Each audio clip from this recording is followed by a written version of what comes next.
नमस्कार दोस्तों। Law of one यानी एक का कानून, या कह लीजिए एक के तरीके, या कह लीजिए एक का ज्ञान। यह उसका 23वां सत्र है जो कि फरवरी 11 1981 को रिकॉर्ड किया गया था।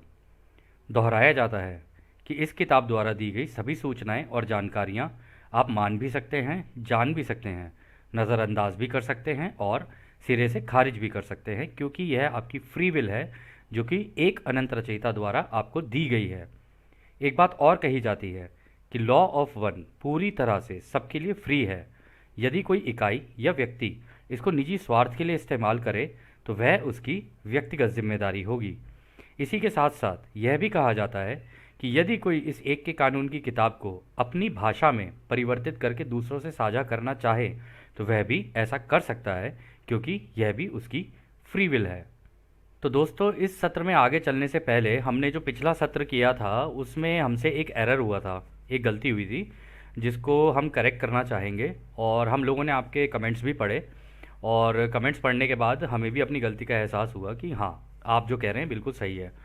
पिछले सत्र में हमने मदर टेरेसा का नाम लिया था, जो कि एक इनकरेक्ट इन्फॉर्मेशन है, क्योंकि यहाँ पे जिस टेरेसा का नाम लिया गया है वो कोई और है। हमने चेक नहीं किया है कौन है, परंतु क्योंकि ये किताब 1981 में लिखी गई थी, और अगर हम इस किताब के संदर्भ में बात करें तो रा ने कहीं पर भी इस किताब में करंट एंटिटीज़ का नाम या फ्यूचर एंटिटीज़ का नाम नहीं लिया है।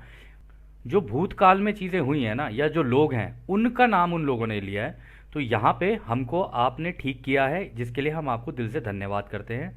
और जैसे कि हमने हमेशा कहा है, हम भी सीख रहे हैं, आप भी सीख रहे हैं, और ऐसे ही अगर आप हम लोगों को हमारी गलतियों को करेक्ट करवाते जाएंगे तो हम आपके बहुत बहुत आभारी होंगे, क्योंकि यह हमारे लिए भी एक अच्छी सीख है।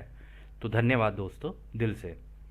तो जैसा कि राह हमेशा कहते हैं, हम आपका उस अनंत रचयिता के प्रेम और रोशनी में स्वागत करते हैं। अब हम बात करते हैं। तो पहला सवाल डॉन करते हैं। आप कल महासंघ द्वारा दिए गए पहले संपर्क के बारे में बता रहे थे, जो हमारे तीसरे बड़े चक्र के दौरान हुआ था। आपने कहा था कि आप लगभग उसी समय मिस्र के आसमान में भी प्रकट हुए थे जब अटलांटिस को सहायता दी गई थी। क्या आप मुझे बता सकते हैं कि आप मिस्र में क्यों गए थे? तब आपका दृष्टिकोण या आपका विजन और सोच क्या थी? तो रा कहते हैं, जिस समय की आप बात कर रहे हैं उस समय कुछ लोग ऐसे थे जो बाज के सिर वाले सूर्य देवता यानी हॉक हेडेड सन गॉड की पूजा करते थे, जिसे होरस के नाम से जाना जाता है। पूजा की वस्तु सूर्य का मंडल था, जिसे कुछ विकृति में दर्शाया गया था। हमें उनके बीच कुछ समय बिताने की इच्छा हुई, उनकी सोच को स्कैन करने के लिए, कि शायद उनकी खोज करने के लिए कोई तीव्र रुचि हो जिनमें हम बिना उनकी आज़ादी का उल्लंघन किए मदद कर पाए।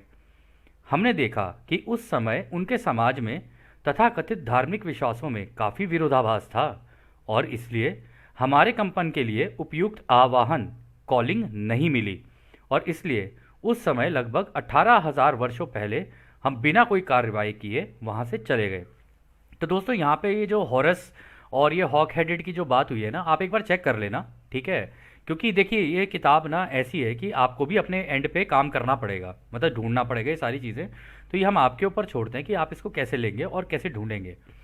तो यहाँ पे वो कह रहे हैं पूजा की वस्तु सूर्य का मंडल था, यानी लोग सूर्य की ही पूजा करते थे, लेकिन अलग अलग तरीकों से।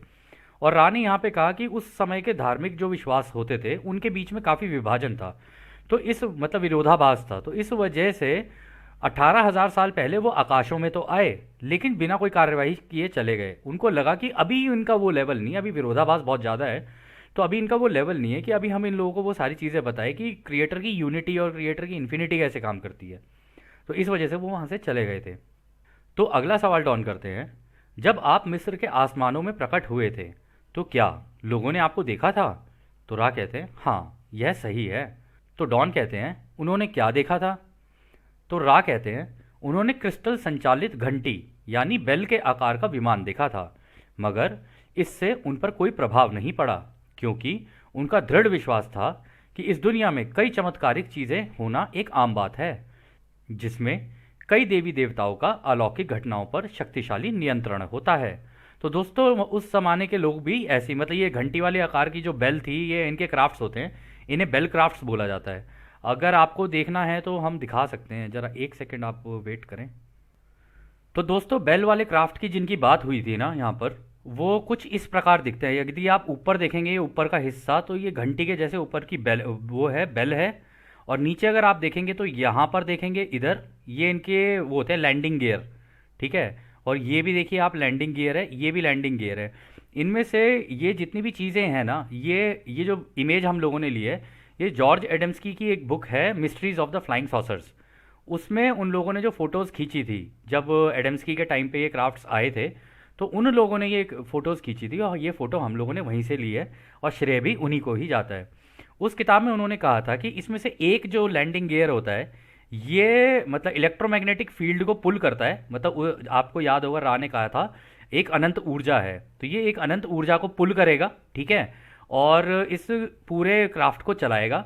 ये वाला जो गियर होता है जो आपको इधर दिख रहा है, ये वाला गियर जो होता है, इसको ये थॉट से चलता है। ऐसा कुछ था उस किताब के अंदर लिखा हुआ कि ये थॉट से संचालित होता है।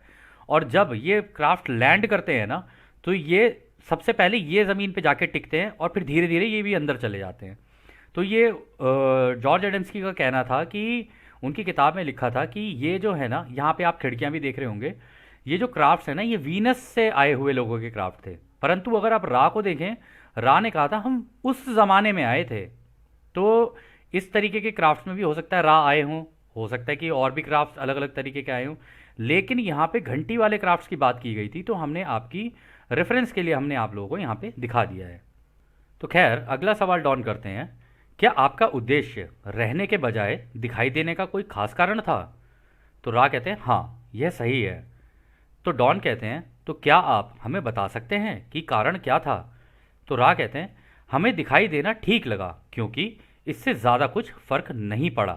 दोस्तों फर्क पड़ना भी नहीं था ना, क्योंकि लोगों का मानना ऐसा था कि हाँ जो भगवान वगैरह होते हैं इनके पास अलौकिक शक्तियाँ होती हैं। तो लोगों का मानना तो वैसे ही था जैसे आज भी हम लोगों का मानना है। तो रा को लगा कि अगर हम इनके आसमान में आ भी जाएंगे तो इनको ऐसा सच कोई खास फर्क पड़ना नहीं है, क्योंकि ये सोचेंगे ओहो भगवान की ही कोई भेजी हुई चीज़ है ये। तो इस वजह से उन लोगों को कोई फ़र्क पड़ा नहीं इस चीज़ से। लेकिन आज के ज़माने में अब जैसे क्राफ्ट्स आ रहे हैं और कई लोगों ने देखे भी हैं, तो लोगों का धीरे धीरे रुचि बढ़ी, तो लोगों ने जानने की कोशिश की। फिर जैसे जॉर्ज एडम्स की और भी बहुत सारे रिसर्चर है, स्टीवन ग्रियर है, वो है क्रिस कार्लसन है, और भी बहुत सारे लोग हैं। ठीक है ना, अभी ग्लेन स्टेकलिंग है। अगर आप इन लोगों को देखोगे, इन लोगों की चीज़ें देखोगे ना, तो आपको पता चलेगा कि हाँ अब इस पर्टिकुलर टॉपिक के ऊपर काफ़ी रिसर्च हो चुकी है। और मैक्सिमम रिसर्चेज में यही देखा गया है कि ये जितने भी क्राफ्ट्स आते हैं ना, इनका जो कहना है, इनके अंदर जो बीइंग्स होते हैं उनका कहना यही है कि भाई तुम ये आध्यात्मिक रूप से आगे निकलो। अगर तुम इससे आगे निकल गए ना, इन चीज़ों को लेकर आगे निकले ना, तो तुम्हारी ग्रेड भी बनेगी, तुम आगे निकल सकते हो, तुम्हारी फर्दर प्रोग्रेस होगी। तो खैर आगे डॉन कहते हैं अच्छा, तो फिर उस समय पर आपने मिस्र वासियों से कोई संपर्क नहीं किया था। क्या आप इन्हीं प्रश्नों के उत्तर दोबारा दे सकते हैं जो मैंने अभी अभी पूछे थे, लेकिन आपके मिस्र वासियों से संपर्क करने के आपके अगले प्रयास के संबंध में? तो रा कहते हैं अगला प्रयास थोड़ा देर से हुआ था और यह एक लंबे समय की अवधि के बाद हुआ। हमारे प्रयासों का केंद्र एक निर्णय था कि आप लोगों के बीच भाइयों के रूप में चलने का प्रयास करने के लिए पर्याप्त बुलावा या कॉलिंग आए। तो दोस्तों यहाँ पे वो जो कह रहे हैं ना कॉलिंग आए, कि भाई हम तुम्हारे बीच में तो आ जाएंगे। और पिछले सत्र में रा ने तरीका भी बताया, देखो जी दो शर्तें हैं, अगर वो दो शर्तें अगर कंप्लीट होती हैं तो फिर अगर आप हमें बुलाओगे तो हम तुम्हारे भाई बहन बनके तुम्हारे बीच में आने के लिए तैयार हैं। तो आगे रा कहते हैं हमने इस योजना को शनि ग्रह के परिषद के सामने रखा और अपने आप को इस प्रकार की सेवा अनुमुख घुमक्कड़ों के रूप में प्रस्तुत किया, यानी वॉन्डरर्स के रूप में प्रस्तुत किया, जो जन्म लेने की प्रक्रिया के बिना सीधे आंतरिक स्तरों पर उतरते हैं, यानी कि डायरेक्टली अपने क्राफ्ट लेके लैंड करते हैं। इस प्रकार हम ऐसे भौतिक रासायनिक शरीरों में प्रकट हुए जो कि हमारे स्वभाव से मेल खाते थे। हमारा प्रयास भाइयों के रूप में प्रकट होना और एक के कानून के शिक्षकों के रूप में सीमित समय बिताना था, क्योंकि इन लोगों की सूरज में और भी अधिक रुचि थी और यह हमारे विशेष कंपन से मेल खाती थी। तो दोस्तों यहाँ पर जो ये कह रहे हैं ना कि भाई हम आए थे अपने शरीरों में, तो इनके जो शरीर थे वो रोशनी के थे, तो नॉर्मल जैसे ये दिखते थे ना, ये वैसे ही आ गए। ठीक है। और वो कहते थे कि हम तुम्हारे भाई बहन बन के आए थे तुम्हारे बीच में, ताकि हम तुम्हारे टीचर्स बन सकें और तुम्हें सिखा सकें कि भाई ये एक के तरीके क्या हैं रचयिता के बनाए हुए। ठीक है। और यहाँ पे जो सबसे इंपॉर्टेंट चीज़ उन्होंने कही, उन्होंने कहा कि भाई सूरज में अधिक रुचि थी, यानी रा जो हैं इनकी पूरी सभ्यता सूरज के अंदर है, और रा कह रहे हैं ये हमारी विशेष कंपन से मेल खाती है, यानी रा जिस कंपनता पे वाइब्रेट कर रहे हैं ना वो सूरज की कंपनता है, इसलिए रा जो हैं अगर देखा जाए तो वास्तविकता में सूर्यवंशी हैं। तो खैर आगे रा कहते हैं, लेकिन हमने देखा कि हमारे मुंह से निकलने वाले हर एक शब्द के 30 अलग अलग मतलब निकाले गए, जो उन इकाइयों को भ्रमित कर रहा था जिनकी सेवा के लिए हम आए थे, और कुछ ही समय में हम वहां से निकल गए और यह समझने की कोशिश करने लगे कि उन लोगों की किस प्रकार से सेवा की जाए जिन्हें हम अपने प्रेम और रोशनी देने आए थे। हम में से जो अटलांटिस के संपर्क में थे उन्होंने पिरामिड के उपयोग से हीलिंग की संभावनाओं की कल्पना की थी। इस पर विचार करने और दो अलग संस्कृतियों की विकृतियों में समायोजन एडजस्टमेंट करने के बाद हम फिर से परिषद के सामने गए और इस योजना को मिस्रवासियों के उपचार और दीर्घ आयु के लिए एक सहायता के रूप में परिषद को पेश किया। हम सीखने की प्रक्रिया को सुविधाजनक बनाने के साथ साथ एक के कानून को स्पष्ट रूप से व्यक्त करने की उम्मीद कर रहे थे। फिर से परिषद ने हमें मंजूरी दे दी। तो दोस्तों हुआ क्या, ये आए तो अटलांटिस के टाइम पर भी और मतलब इजिप्ट के टाइम पर भी, लेकिन इन्होंने देखा कि यार हम जो चीज़ बोल रहे हैं ना, क्योंकि हर व्यक्ति का अलग अलग तरीके से सोचना होता है, तो ये मुंह से बोले एक चीज़ और ये बोल नहीं रहे थे, ये तो थॉट टू थॉट बात कर रहे थे टेलीपैथी से। तो अगर एक ही चीज़ का मतलब आपके सामने कोई इमेज आ जाए, मान लो ट्राइंगल आ जाए, तो आप उस ट्राइंगल के कितने मतलब निकाल सकते हो ना। तो इसी तरीके से हो रहा था, लोगों को 30-30 मतलब समझ में आ रहे थे, क्योंकि इन लोगों की लैंग्वेज तो इमेजरी है, इन लोगों की लैंग्वेज मुंह से तो कोई है नहीं, इमेज से थॉट टू थॉट बात करते हैं ये लोग। तो इस वजह से हुआ क्या, अलग अलग मतलब निकल रहे थे। तो उन्होंने जाके दोबारा काउंसिल के सामने ये बोला कि हम कुछ और तरीका ढूंढते हैं इनकी मदद करने के लिए, क्योंकि अगर हम डायरेक्टली इनसे बात कर रहे हैं ना तो ये लोग कंफ्यूज हो रहे हैं। तो उन्होंने फिर वो कहने लग, यहाँ पे उन लोगों ने बताया भी है कि फिर हम लोगों ने क्या कहते हैं पिरामिड्स बनाए, ताकि एटलीस्ट इनके उपचार और जो लाइफ इनको लंबी चाहिए एटलीस्ट उतना तो किया जा सके इनके लिए। तो खैर आगे रहा कहते हैं, लगभग 8500 वर्ष पहले हम दोबारा आपके ग्रह के विचार रूप के क्षेत्र में लौटे और कुछ वर्षों तक इस बात पर विचार किया कि इन पिरामिड को उचित तरीके से कैसे बनाया जाए। शुरुआत में लगभग 6000 वर्षों पहले गीज़ा का महान पिरामिड बनाया गया। इसकी वास्तुकला हमने अपनी सोच में रची थी। इसके बाद कई और पिरामिड लगभग 1500 वर्षों तक वहीं के स्थानीय सामग्रियों से बनाए गए थे। तो मतलब आए तो मतलब आपने देख ही लिया है कि इतने पहले आए थे ये लोग, करीब 8-9 हज़ार साल पहले। तो इसमें आप ये देख लो कि आए, उन्होंने कहा कि इनकी मदद कैसे करें, तो वो मदद करने के लिए उनको दिमाग में उनका ये था हम इनको पिरामिड बना के दे देते हैं, इनको टेक्निक्स सिखाते हैं, अगर ये टेक्निक सीख गए तो फिर हमारा काम हो गया, फिर ये आगे एक दूसरे को सिखा के और फिर जैसे सीखना सिखाना चलता है यूनिवर्स में, ये भी आगे ऐसे कर लेंगे। लेकिन उसमें भी एक कमाल की बात यह है कि 8500 वर्ष के बाद ये लोग इतने इस काम को करने में भी मिनिमम तो 2000 वर्ष लग ही गए, 2500 वर्ष तो लग ही गए। 6000 वर्षों पहले वो फिर आए, ठीक है, फिर कम से कम 1500 साल तक ये चलता रहा। पहला वाला जो पिरामिड ऑफ गीज़ा है वो बना, फिर उसके बाद 1500 साल तक फिर और जितने भी हैं पिरामिड्स वो सब बनाते चले गए, क्योंकि लोगों को धीरे धीरे समझ में आ गया था कि भाई ये ऐसे बनेगा ऐसे बनेगा। तो इन लोगों ने टेक्निक सिखाई उन लोगों को कि ऐसे कर लो अगर तुम्हें करना है तो। फिर आगे रहा कहते हैं, इसी बीच क्रिस्टल द्वारा दीक्षा यानी इनिशिएशन और उपचार की जानकारी भी दी जा रही थी। अखनातेन के नाम से जाने वाले व्यक्ति ने इस जानकारी को किसी भी प्रकार की विकृति के बिना प्राप्त कर लिया था और उसने एक के कानून का प्रचार करने के लिए जमीन और आसमान को एक कर दिया था और वहां के पुजारियों को इसी दीक्षा और सच्चे दयालु उपचार की विकृतियों के अनुसार काम करने का आदेश दिया। परंतु यह लंबे समय तक नहीं चला। इस व्यक्ति के शारीरिक मौत के बाद, जैसे कि हमने पहले भी बताया था, हमारी सूचनाएं तुरंत ही विकृत यानी खराब या कह लो कि तोड़ मरोड़ दी गई और हमारी संरचनाएं एक बार फिर तथाकथित शाही और शक्तिशाली लोगों के उपयोग के लिए रख ली गई। तो दोस्तों वही हुआ कि जो पावरफुल लोग थे ना, उन लोगों ने सारी चीज़ें ना अपने पास रख ली। अब इस केस में ये हुआ, देखो इन लोगों ने तो अपने देखो दिल से सही काम किया ना, इनकी नीयत तो सही थी ना कि हाँ भाई, अखनातेन भी चाहता था कि हाँ ये सारी चीज़ें, एक अच्छा राजा तो ये चाहेगा कि भाई मेरी प्रजा को सारा कुछ मिलना चाहिए, मेरी प्रजा भूखी क्यों मरे, है ना, उनको सारी चीज़ें मिलनी चाहिए, उनको उपचार भी मिलना चाहिए अच्छा, उनको रहने के लिए भी अच्छा होना चाहिए, उनके खाने के लिए, उनके कपड़े वपड़े सारी चीज़ें अच्छी होनी चाहिए। एक अच्छा राजा तो ऐसी सोचेगा ना। लेकिन वो जैसे ही मरा उसके बाद के जितने थे उन लोगों ने सारे ने मिलके इसके ऊपर दोबारा कब्जा कर लिया और फिर उसके बाद जो कहानी हुई रा पहले बता ही चुके थे। तो खैर अगला सवाल डॉन करते हैं, क्या पिरामिड हीलिंग में प्राथमिक उपचार मन के लिए था? क्या यह सही है, यानी दिमाग के लिए था? तो रा कहते हैं हाँ, यह आंशिक रूप से सही है।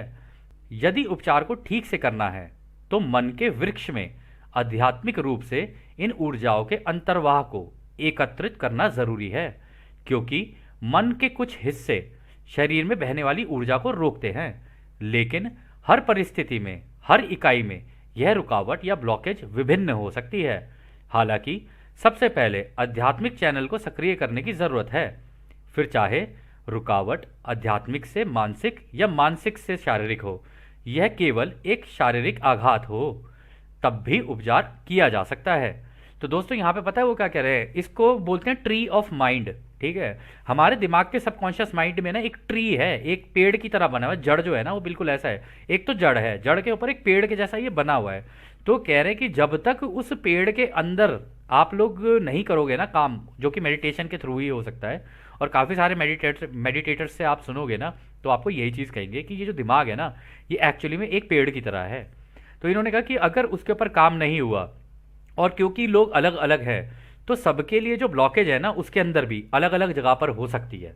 तो इसलिए कहते हैं मेडिटेशन हर किसी के लिए अलग अलग काम करती है, इसलिए इसको एक सेल्फ डेवलपमेंट टूल बोला जाता है कि हाँ, अगर आपको अपनी डेवलपमेंट करनी है तो मेडिटेशन का यूज़ करो। ठीक है, तो इसमें आगे फिर वो ये कहते हैं कि ब्लॉकेज तो जगह जगह हो सकती है, लेकिन एक बार इसका काम हो गया ना, दिमाग के सारे जो होते हैं अलग अलग न्यूरॉन्स अलग अलग तरीके से, वो क्या कहते हैं उसके अंदर सिग्नल्स होते हैं, वो तो इलेक्ट्रिक सिग्नल्स हैं, वो चल रहे होते हैं। अगर उनके बीच में बढ़िया से सिंक हो गया तो फिर बॉडी भी आपकी हो सकती है ठीक। ठीक है, और आप लोगों ने सुना भी होगा कई लोग मेडिटेशन कर करके अपनी बॉडी को भी ठीक कर लेते हैं, अपनी आत्मा को भी ठीक कर लेते हैं, अपनी सारी चीज़ों को ठीक कर लेते हैं। तो राय यही कहना चाह रहे हैं यहाँ पे। तो आगे डॉन कहते हैं, जब आपने विचार का उपयोग करके गीज़ा में पिरामिड का निर्माण शुरू किया तो क्या आप उस समय के मिस्र वासियों के संपर्क में थे और उन्होंने इसे बनते देखा था? तो रा कहते हैं, उस समय हम लोगों के निकट संपर्क में नहीं थे। हम अपना काम करने के लिए उस विशेष स्थान पर पर्याप्त ऊर्जा की मांग का जवाब दे रहे थे। हमने उन सभी को विचार भेजे जो हमारी जानकारी चाह रहे थे। पिरामिड का इस तरह से प्रकट होना बड़े आश्चर्य का विषय था। हालांकि हमने इसे इस तरह से बनाया कि उस समय के महान वास्तुकार कहलाने वाले एक इकाई के धरती पर जन्म लेने के समय के साथ मेल खा रहा था। इस घटना के कारण इस इकाई को बाद में देवता बना दिया गया।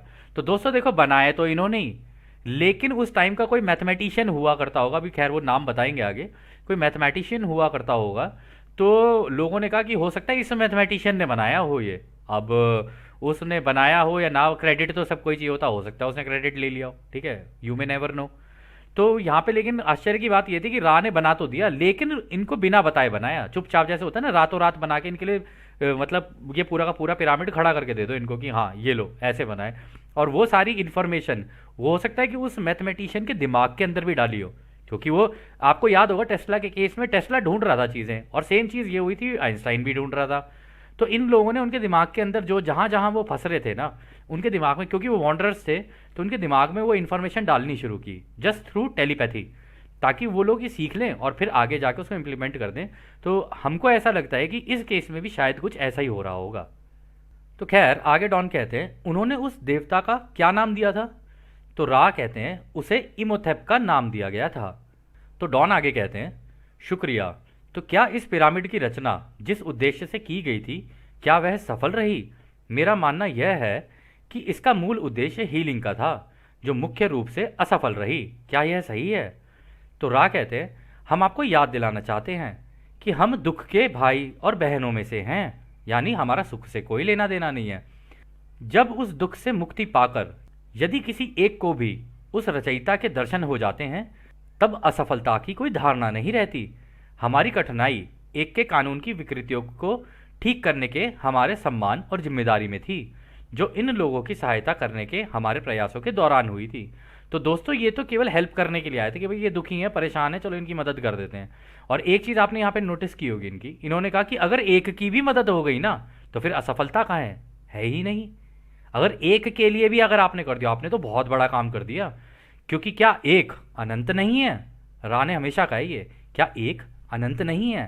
तो हर एक को अनंत मान के अगर उसकी तुम सेवा करोगे, उसकी मदद करोगे, तो समझ लो तुमने उस एक अनंत रचयिता का काम कर दिया है। तो खैर आगे राह कहते हैं, विकृतियों को असफलताओं के बजाय जिम्मेदारियों के रूप में देखा जाता है। हमारे प्रयास का एकमात्र कारण वे लोग थे जो सत्य को खोजने के लिए प्रेरित थे। इस प्रकार शायद हम विरोधाभास की स्थिति में थे, क्योंकि यदि एक को भी प्रभुत्वता हासिल हुई तो हम सफल कहलाएं, और जैसे जैसे दूसरे अधिक भ्रमित और दुखी होते गए तो हम असफल कहलाए। यह आपकी परिभाषा है। हम तो सेवा करने की कोशिश में लगे रहते हैं। तो कह रहे कि देखो यार, हम तो तुम लोगों की मदद करने के लिए हैं। अब जो चीज़ किसी एक के काम आ जाए, हो सकता है उसके लिए सही हो जाए। दूसरा का यार ये मेरे तो किसी काम की नहीं आ रही है, आपने उसको तो सिखा दिया लेकिन मेरे लिए तो हो ही नहीं रहा है इससे कुछ भी। जैसे आप लोगों ने देखा होगा ना, हम लोगों से भी कई लोग पूछते हैं, अरे आप लोगों को तो क्राफ्ट दिख जाते हैं, हम लोगों को तो क्राफ्ट नहीं दिख रहे। अब हम उनको कैसे समझाएं कि भाई हम देखो, हमारा पूरा झुकाव अब एक अनंत रचयिता की तरफ हो चुका है। ठीक है, हम पूरे कन्फेडरेशन और ये सारी चीज़ें इतने टाइम से पढ़ते हुए भी आ रहे हैं, इनके जैसी हमारी कंपनता हो गई है। अब हम इन्हीं के जैसे सोचने लग गए हैं। कोशिश हमारी यही रहती है कि हम दूसरों की आज़ादी का उल्लंघन ना करें और इनके जैसी सोच रखें और दूसरों की सेवा करें।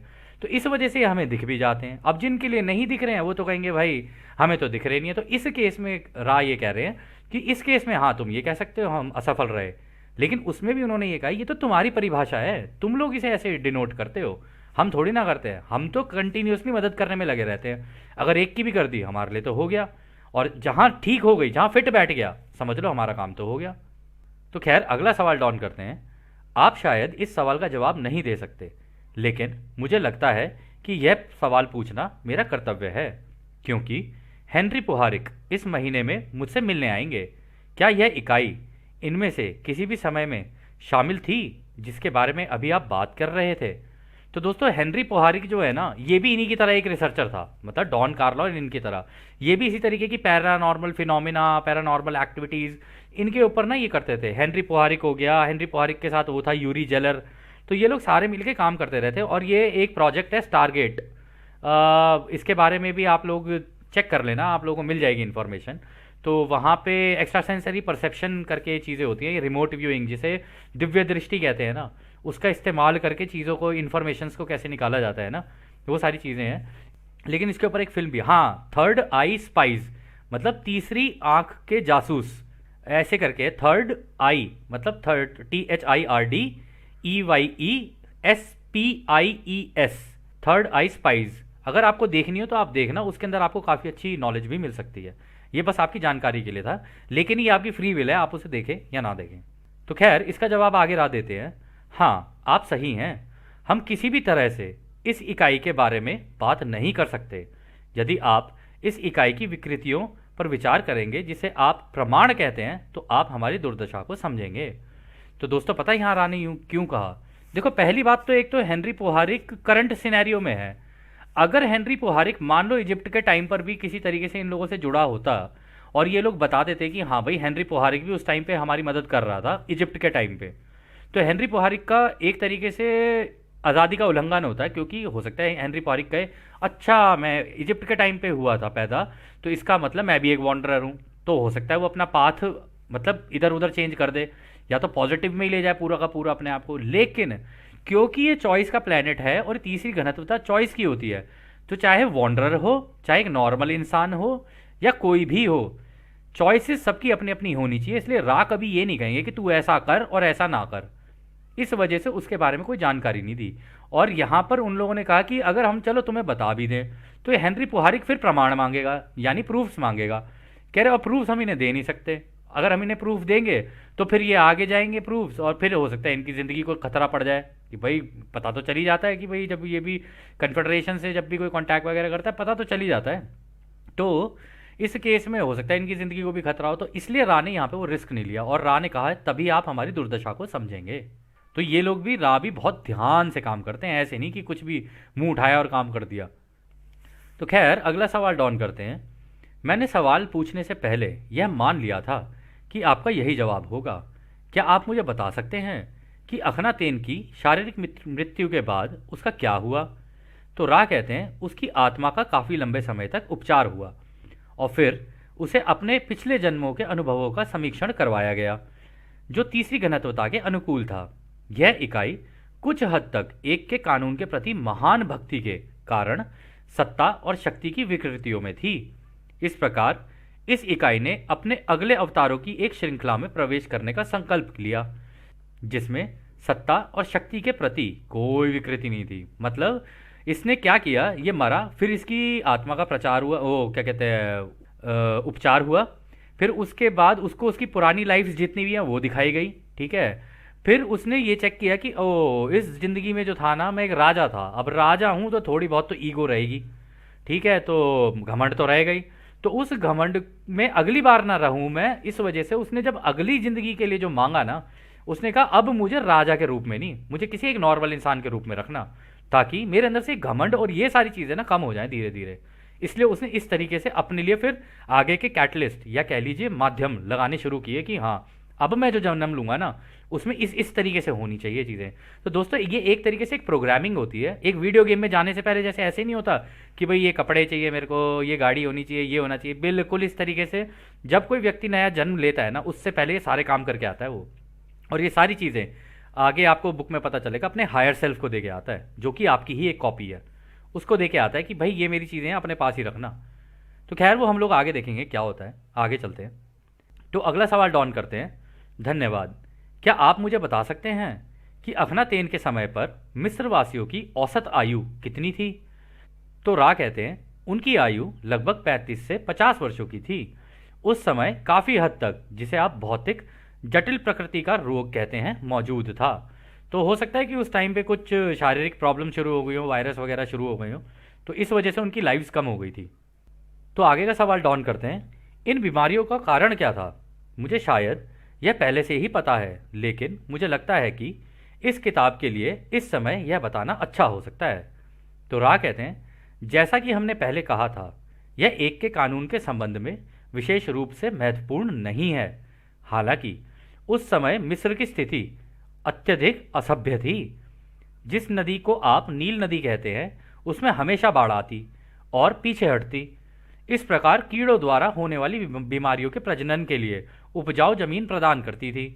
इसके अलावा खाद्य पदार्थों की तैयारी जिस प्रकार से होती थी वह बीमारियों को आमंत्रित करती थी, और कई मामलों में पानी का स्रोत खराब होने के कारण जो पानी पिया जाता था उसमें मौजूद सूक्ष्म जीवों के कारण भी बीमारियां होती थी। तो मतलब वही दोस्तों की बाढ़ आई, पानी जब बाढ़ आती है तो एक जगह पे पानी इकट्ठा होगा, फिर वो वापस जाएगा, वहाँ की ज़मीन गीली रह जाती है, उसके अंदर जो कीड़े वीड़े होंगे वो निकलते थे, खाने पे बैठ रहे हैं, मक्खियाँ बैठ रही हैं खाने पे। तो राय यहाँ कह रहे हैं वो इतने ज़्यादा एडवांस नहीं थे, थोड़े से असभ्य ही थे वो।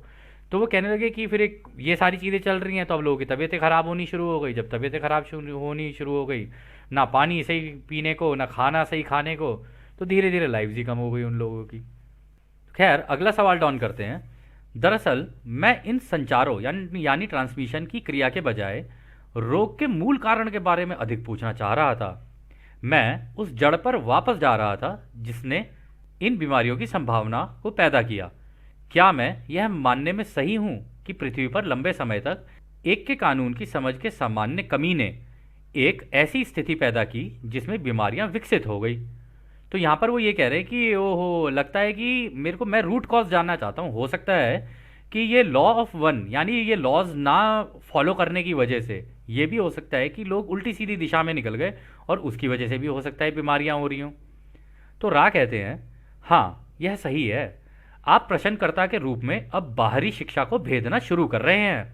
इस विशेष समाज में युद्ध की इतनी कार्रवाइयाँ नहीं थी, परंतु धन प्रणाली का निर्माण और एक बहुत ही सक्रिय व्यापार और लालच और शक्ति के प्रति उन प्रवृत्तियों का विकास और शक्तिशाली लोगों द्वारा कमज़ोर लोगों की गुलामी और प्रत्येक व्यक्ति के अंदर रचयिता को ना देखना, यह इसका मूल कारण था।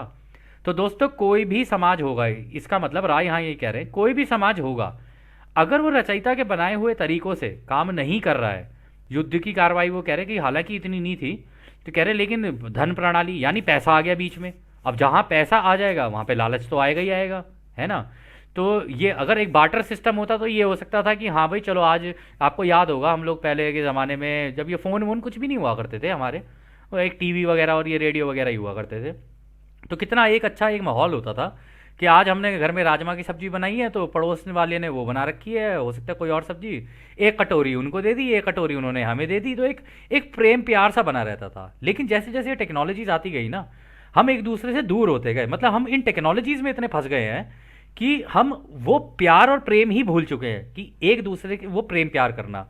और यहाँ पर सबसे इंपॉर्टेंट चीज़ जो रा कह रहे हैं ना, वो ये कह रहे हैं कि देखो, अब ये लालच आएगा तो शक्ति भी आएगी लोगों के पास, किसी के पास ज़्यादा पैसा है तो शक्तिशाली हो जाएगा, और जो शक्तिशाली हो जाएगा वो दूसरों को अपने से कमज़ोर समझेगा, उन्हें गुलाम भी बना लेगा, उनसे काम लेगा बेसिकली। ठीक है ना।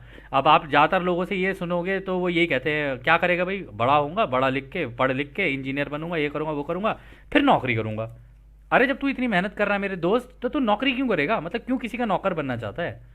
लेकिन ये जो प्रोग्रामिंग हमारी बचपन से हुई है ना, रा उसी के बारे में बोल रहे हैं कि उस ज़माने में भी ऐसे ही था कुछ ड्रामा। ठीक है। और वो सबसे इंपॉर्टेंट चीज़ एक और यहाँ पर कह रहे हैं कि रचयिता को ना देखना एक दूसरे के अंदर। इस वजह से जब आप सामने वाले के अंदर क्रिएटर को ही नहीं देख रहे हो तो आप उसकी सच में वैल्यू नहीं करोगे ना। आपके लिए तो बस एक इंसान ही है वो। अब वो किसी और धर्म का हो, इस जाति का हो, किसी का भी हो, आप तो ऐसे ही देखोगे क्योंकि विभाजन इतना है। आप उसको रचयिता की तरह देख ही नहीं रहे हो। और यही वो मुख्य कारण था जिसकी वजह से सारी बीमारियां और ये सारी चीज़ें फिर आनी शुरू हो गई।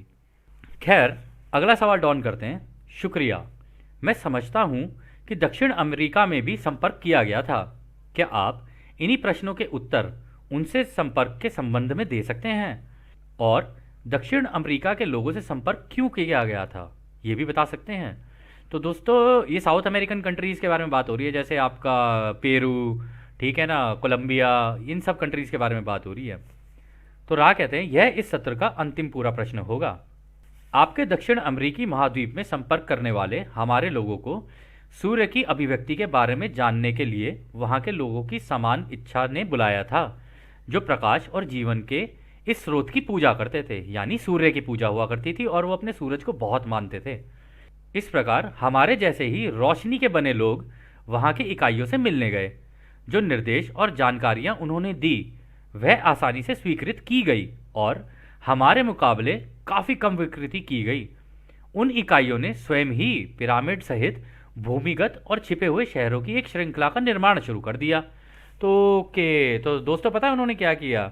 एक टीम वहां पर भी गई थी, तो जो टीम वहां पर गई थी और रा ने कहा है कि देखो हमारे शरीर रोशनी के हैं, रा ने खुद बोल दिया कि हमारे शरीर रोशनी के हैं। कह रहे कि हमारी ही एक टीम वहां पर भी गई थी, क्योंकि हम जब ये क्राफ्ट लैंड किए होंगे ना, तो आप एक बार को इमेजिन कर सकते हो कि ये सूरज की तरफ से आ रहे होंगे। अब वो सारे के सारे सूरज की पूजा करते थे, तो इनको लगा भाई लगता है सूरज में से कोई निकल के आया है, भगवान के भेजे हुए ये कोई दूत है। तो इस वजह से उन लोगों ने जो जानकारियां दी उसका उन्होंने इस्तेमाल किया। और वो कह रहे हैं फिर उन्होंने खुद ही पिरामिड्स बनाने शुरू किए और ज़मीन के नीचे भी शहर बनाने शुरू किए। और ऐसी कई आपको दिख जाएंगी, अगर आप एंशिएंट एलियंस और ये सारी देखोगे तो आपको मिल जाएंगी बहुत सारी चीज़ें। लेकिन अब बाद में वास्तविकता ये है कि जितनी भी सीरीज़ बनी है ना टीवी पे आजकल आप इधर उधर देख रहे हो, वो सारी की सारी लॉ ऑफ वन से इंस्पायर्ड है एक्चुअली में। लेकिन उसमें कहीं कहीं विभाजन है, कहीं कहीं वो है, इसलिए हम तो खैर प्रेफर नहीं करते, लेकिन ठीक है जो भी है। तो खैर, लेकिन आगे चलते हैं। यह पिरामिड उस डिज़ाइन से कुछ अलग थी जिसे हमने बनाया था।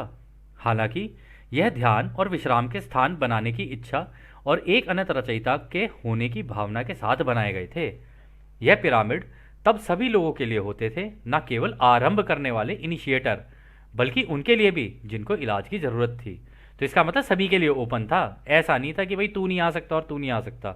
ऐसा नहीं है कि भाई जो इनिशिएटर है वही बैठेगा, नहीं नहीं, सब आ सकते हो, बैठो मेडिटेशन करो, कोई प्रॉब्लम नहीं है। तो आगे रा कहते हैं वे इस घनत्वता को छोड़कर वापस लौट गए जब उन्हें लगा कि उनकी योजनाएं ठोस रूप से गति में थी और वास्तव में रिकॉर्ड की गई थी। अगले लगभग 3500 वर्ष के दौरान ये योजनाएं कई पहलुओं में लगभग पूर्ण होने की स्थिति में थीं, हालांकि कुछ हद तक विकृत हो गई थी। इसलिए महासंघ के वे सदस्य दोबारा परिसंघ के सामने गए और अपनी एरर्स को ठीक करने की अनुमति मांगी जो परिसंघ ने दे दी थी, और संदेशवाहक के रूप में चुनी गई इकाई उन त्रुटियों को ठीक करने के लिए, यानी उन एरर्स को ठीक करने के लिए एक बार फिर से उन लोगों के बीच आए। और दोस्तों, पता है आप लोग यहाँ पर जो रा कह रहे हैं ना कि हम लोग दोबारा आए और कन्फेडरेट वहाँ से काउंसिल ने हमने अप्रूव किया तब हम दोबारा आए, क्योंकि जो स्ट्रक्चर्स बन रहे थे उनके अंदर कहीं ना कहीं कमियां थी। और जो इन लोगों ने इन्फॉर्मेशन दी थी, हालांकि वो नोट भी की गई कि इसको ऐसे बना सकते हो, ऐसे बना सकते हो, ये कर सकते हो। तो जब इनको अप्रूव किया गया ना, तो ये वहाँ जब पहुँचे, तो हम ये कहना चाह रहे हैं कि हम लोगों ने भी कई जगहों पे थोड़ा सा पढ़ा था इसके बारे में कि उस ज़माने के जो लोग हैं ना, उनमें से कई मतलब जो लोग हैं वो आज भी ज़िंदा हैं। आज भी ज़िंदा मतलब उनकी जो बच्चे बच्चे जो उनके परिवार आगे निकले हैं, आज भी कन्फेडरेशन के लोग उनसे मिलने आते हैं, पता है आपको? अगर आप रिसर्च करेंगे ना आपको मिल जाएगा। हम यहाँ पे आपको सारा कुछ नहीं बता सकते क्योंकि फिर वो बिल्कुल एक लेंदी प्रोसेस हो जाएगा कि हाँ भाई ये भी दिखाओ फिर वो भी दिखाओ। जो बेस्ट है हम वो आप लोगों को दिखा रहे हैं, बाकी हम आपकी रिसर्च पे भी छोड़ रहे हैं। तो खैर आगे रहा कहते हैं, दोबारा सब कुछ रिकॉर्ड किया गया और यह इकाई अपनी घनत्वता में आपके आसमानों को छोड़कर दोबारा लौट गई। जैसे कि हमने अनुभव किया था, यह जानकारियां भी अधिकांश भाग के लिए बाद के समय में मनुष्यों के उपचार के बजाय वास्तविक मानव बलिदान की सीमा तक, ओरे बाप रे, बहुत अधिक स्थूल रूप से विकृत हो गई। इसलिए यह उन महासंघ के सदस्यों का कर्तव्य और सम्मान था कि वे यहीं रुककर इन विकृतियों को ठीक करें। क्या आपका कोई और प्रश्न है? तो दोस्तों वो कह रहे हैं ना कि यहाँ पे फिर तो बलि प्रथा शुरू हो गई उसके अंदर। तो इससे ना हमें एक चीज़ याद आ गई, आपने एक पिक्चर देखी होगी अपोकलिप्टो। तो ये कुछ कुछ वैसा लग रहा है हमें कि हाँ भाई पिरामिड बनाया गया, सारा कुछ हुआ, लेकिन फिर वहाँ पे जिस काम के लिए बनाई गई ना, फिर वहाँ के शाही लोगों ने इसे वो कर लिया होगा, टेक ओवर कर लिया होगा, फिर उस काम के लिए तो रखी नहीं और वहाँ पे ये बलियाँ वगैरह चढ़ने लग गई।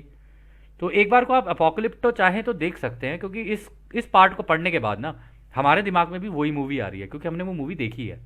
तो खैर अगला सवाल डॉन करते हैं।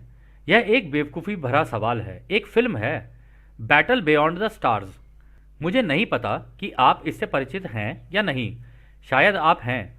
मुझे ऐसा लगता है कि आप जो हमें बता रहे हैं वह इस फिल्म की कहानी में शामिल है, क्या यह सही है? तो रा कहते हैं हाँ, आपके लोगों के बनाए इस कहानी में कुछ हद तक एक के कानून की विकृतियां शामिल हैं। तो दोस्तों ये मूवी भी हमने तो नहीं देखी है, बैटल बियॉन्ड द स्टार्स, चलो इस बहाने हम भी देख लेंगे, अच्छी बात है। तो एक तो अपोकलिप्टो और एक ये दो मूवी हैं, अगर देखें तो शायद हम लोग देख सकते हैं कि हाँ राख इस बारे में बात कर रहे हैं। तो खैर एनीवेज ये दोस्तों ये सत्र हम यहीं समाप्त करते हैं, और जैसा कि राह हमेशा कहते हैं, अब हम आपको उस एक अनंत रचयिता के प्रेम, उसकी रोशनी, उसकी शक्ति और उसकी शांति में छोड़कर चलते हैं। आदने हमारे भाइयों, आदने वासु। धन्यवाद।